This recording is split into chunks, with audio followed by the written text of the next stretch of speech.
আসসালামু আলাইকুম। আজ আমি আপনাদের সাথে শেয়ার করব হোমমেড সেরেলাক তৈরির A to Z। তো সাথেই থাকুন। আমি আমার বাচ্চাকে 7 মাস বয়স থেকে এই সেরেলাকটি ঘরে তৈরি করে খাওয়াচ্ছি। তো ওর বয়স এখন 1 বছর। যেহেতু বাচ্চারা খুবই কম খায়, তাই অল্প খাবারের মধ্যে বেশি পুষ্টি দিতে চাইলে এই সেরেলাকটি আপনারা বানিয়ে খাওয়াতে পারেন। তো এখানে আমি যা যা উপকরণ নিয়েছি ভুট্টা, গম, খেজুর, কাঠবাদাম, চীনাবাদাম, কাজু বাদাম, মুগের ডাল, মসুরির ডাল, মাসকলাইর ডাল, পোলাওর চাল আর 1 মুঠ সিদ্ধ চালও নিয়েছি। আর নিয়েছি শুকনো খেজুর।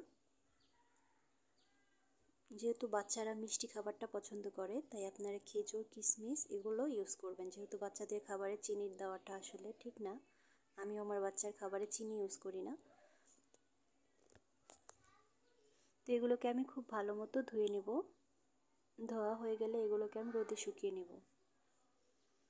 দেখুন, ধুয়ে আমি রোদে এগুলোকে ভালো মতো শুকিয়ে নিয়েছি।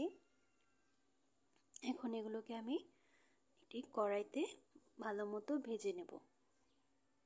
যেহেতু এখানে আমি চাল ডাল ইউজ করেছি, এর জন্য এগুলোকে ভালো মতো ভেজে নিচ্ছি। ব্লেন্ডারে গুঁড়ো করতে সুবিধা হবে। আর রোদে শুকিয়ে নিলে এটা অনেক দিন পর্যন্ত ভালো থাকে। দেখুন, গুঁড়ো করে নিয়েছি।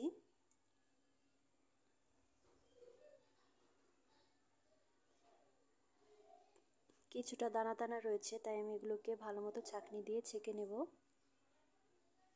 দেখুন, চেলে নেওয়ার পরে একদম গুঁড়ো গুঁড়ো হয়ে গেছে।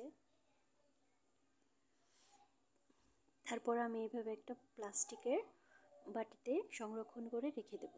এটা আপনারা 1 মাস পর্যন্ত রেখে খাওয়াতে পারবেন। ফ্রিজে রেখে 1.5-2 মাসও খাওয়াতে পারবেন।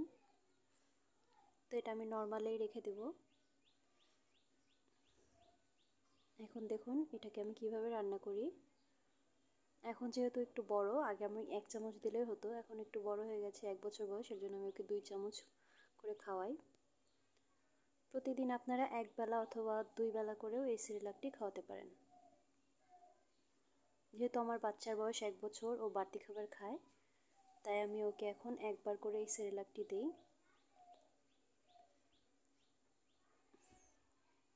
আপনারা চাইলে এর মধ্যে দুধও ইউজ করতে পারেন, আবার কলা দিয়েও খাওয়াতে পারেন। আমার বাচ্চার বয়স যখন 7 মাস ছিল, তখন আমি ওকে কলা দিয়ে খাওয়াতাম। দেখুন, ঘন হয়ে এসেছে। তো এরকম ভিডিও পেতে আমাদের চ্যানেলের সাথেই থাকুন।